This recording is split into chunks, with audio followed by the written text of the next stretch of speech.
What's up, everybody? How y'all doing? Welcome. Yeah. I love a good Christian audience. That's right. It's a lot better than the show I did the other day. Somebody at my other show tried to boo me off the stage. But he was all by himself. Don't sweat that, okay? He was all by himself. But suddenly, thankfully, there was some older black woman who was sitting behind him. And she got up and defended me by saying to him out loud, "No, nigga, boo you. That faggot is funny."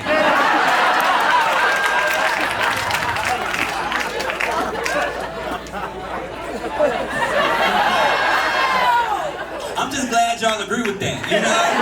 Because that's what she said verbatim, all right? That faggot is funny. Which she said while I was still on stage. So I was just real perplexed, you know? With this dilemma in front of me. Two things have taken place in that sentence, if some of y'all are still unclear. I have been greatly insulted, but really fucking flattered at the same time, right? So I went up to that woman when the show was over with. I found her. I was like, "Miss, was that you that called me a faggot in the middle of the show?" And with no shame, she was like, "Yeah, baby."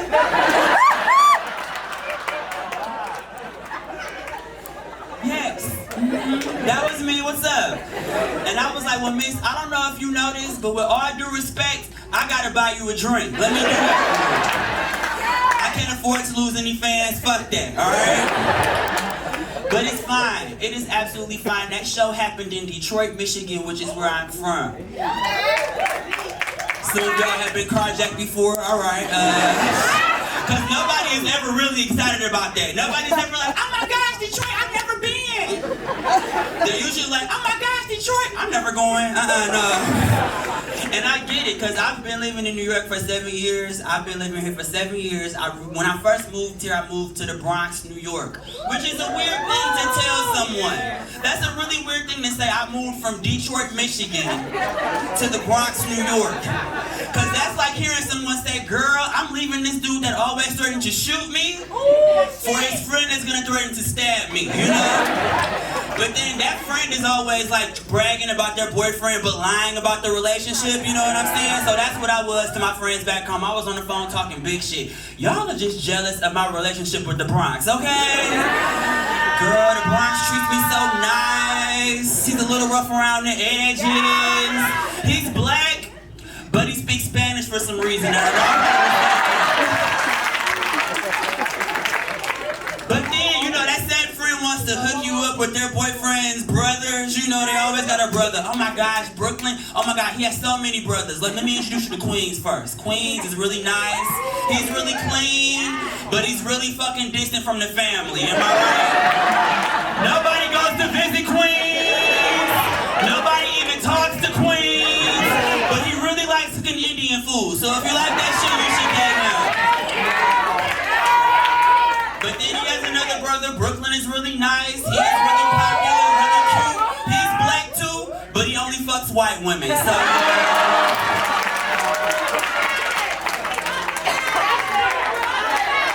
But girl, his brother Manhattan is really tall. You like height? He's really tall. Manhattan is really nice, but his body is very fucking weird. Do we agree on that? Because he works out really nice. The midsection is nice and developed, but folks from London and Ohio only like that part for some reason, you know?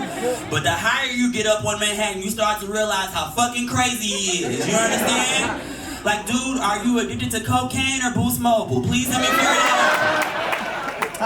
Okay, yeah, they got another brother. His name is Staten Island, but he is mentally disabled. So yeah, that went dark. Yeah. A lot of people ask me, "Alex, was it difficult to be in the closet and live in Detroit?" And my answer is like, "Are you dumb?" You know, like, yes, of course it was. Like, I just, you know, being in the closet is a very interesting concept, especially amongst pride and when I talk to people, because, like, I love telling people that I'm used to being in the closet, because I love people doing the mental math and then coming to the conclusion, "Oh, yeah, your closet was made of glass." Yeah, you know, things were very clear, but it's my voice. I have always had this voice. It was even higher when I was younger, all right? I had the kind of voice that all of my uncles, when I started speaking up at 8 years old, they would surround me and say, "You're gonna have to learn how to fight," you know? And I do, men in here, I do. So don't test me, alright? But I used to be in the closet. Fuck everybody though. I tricked 2 girls in high school, alright? So I tricked 2 girls in high school to be my girlfriend. Some of your eyes are getting big, but I don't care, okay? If you are a woman in here tonight and think that you have never dated a gay man, you are sadly in denial. Do you hear me? There's enough research to prove you wrong, okay? I dated 1 girl in high school. She had a birthday coming up, but I didn't have enough money, of course, to give her what she wanted. But what did I have? I had a single black mother who had to sell Mary Kay cosmetics for me to survive. That's what I had. But what did I do like a good son that had a girlfriend? I stole from my mother's product. That's what I did. Very blindly from the linen closet. Lotions, potions, scrubs, exfoliants. I didn't care what I was taking. But I did not realize that I was at that time giving my then turning 15-year-old girlfriend anti-aging cream for her birthday. But there's a really great silver lining to that whole situation because I just went to our high school reunion and that bitch looks amazing. You hear me? Woo! Thanks to you. But thanks to me, that's right. But it's, now it's not all really good between me and the straight lady community because it's a little rift, I used to be in the closet and date y'all as a kid, and now it's kind of hard to be your friend. It's kind of difficult because when I thank you because like some women, it's not you, it's probably not none of y'all, but some women immediately when they find out you're gay, they really want you to be,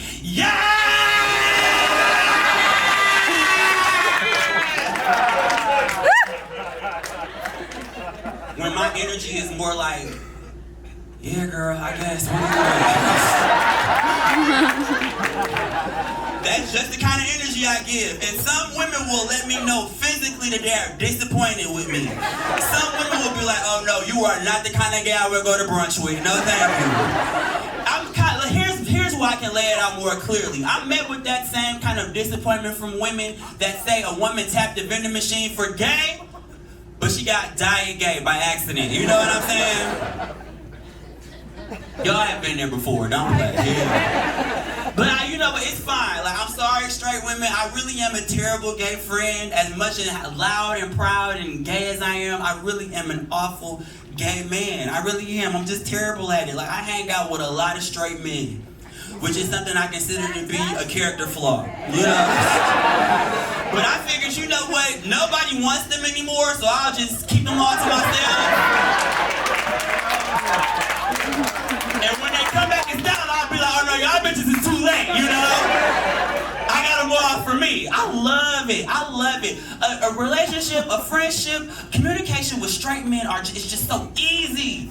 It's not complicated. Here's how a straight man's conversation is. It's just so simple. You have a dick, I have a dick, oh, a ball. You know what I mean? It's so cool.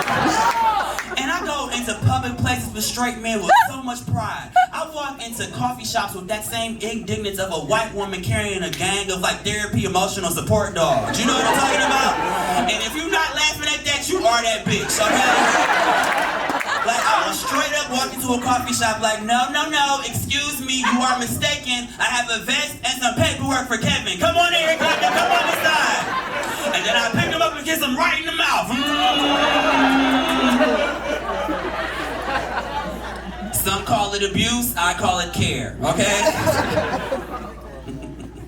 I went to a strip club with some straight homies of mine, but there was a bouncer outside of the strip club who singled me out, and he was like, hey, I don't think we got what you looking for in here. And I was like, well, first of all, it's we don't have.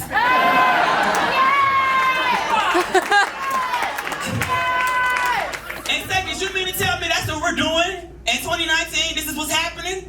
In 2019, your strip club doesn't have buffalo wings in the strip club?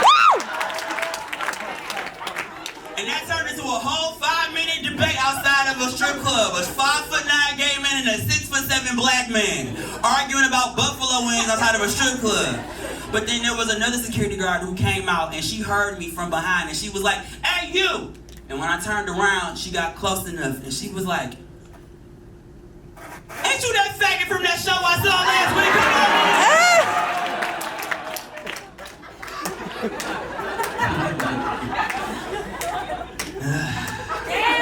That woman is my hero, okay?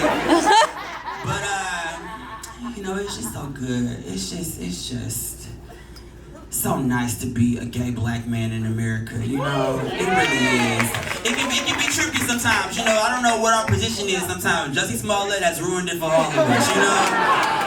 That's a joke. I don't really think he's ruined anything, but I do love that we have a gay black villain amongst us. Can we agree on that? That is amazing. That's like having an action figure with no representation, you know what I'm saying? Everybody else has one. Oh my gosh, black women have Omarosa.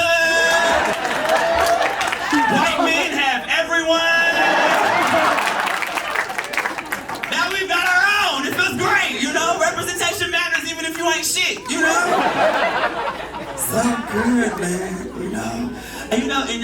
And I'm trying to get my relationship life back in order. I'm trying to get my dating game correct, you know, because it took me a long time to figure that out. I feel like women, I lied to you. I need you. You know where I need you? I need you in my relationships. That's where I need you. I feel like the reason why at this point none of my male-to-male relationships have worked out is because there hasn't been some female energy to just make sense of some shit. You know what I'm saying? Because what is it when two men are in a relationship? Most times it is the exact thing that you hear. Two men in a relationship, which means what? Two garbage people in a relationship, right? It's just a careless situation on both ends. He cheats on me, I don't care. I cheat on him, I don't tell him, you know? That's unhealthy. I feel like I need a woman on the sidelines of my relationships like Drake at a Raptors game. Do you understand? Just calling out foul play left and right. Alex, he is traveling away from you right now, okay? I'm glad that sports joke worked here, you know? Because it doesn't always work. People I feel like hearing a sports joke, hearing sports stuff from a voice like this is sort of like seeing a tricycle ride down the street, but its horn is a semi-truck, you know what I'm saying? It's like, where was that coming from? I didn't see that coming. But people don't realize is that I learned about my sexuality through sports. I'm a big sports fan. I love basketball. I think I learned how to be a gay man from Michael Jordan. That's right. That's right. I love Mike too. I fucking believe that he was the reason how I learned how to be a gay man. Where else would I learn to keep my legs spread apart, tongue out, gliding towards the rim? Where else would I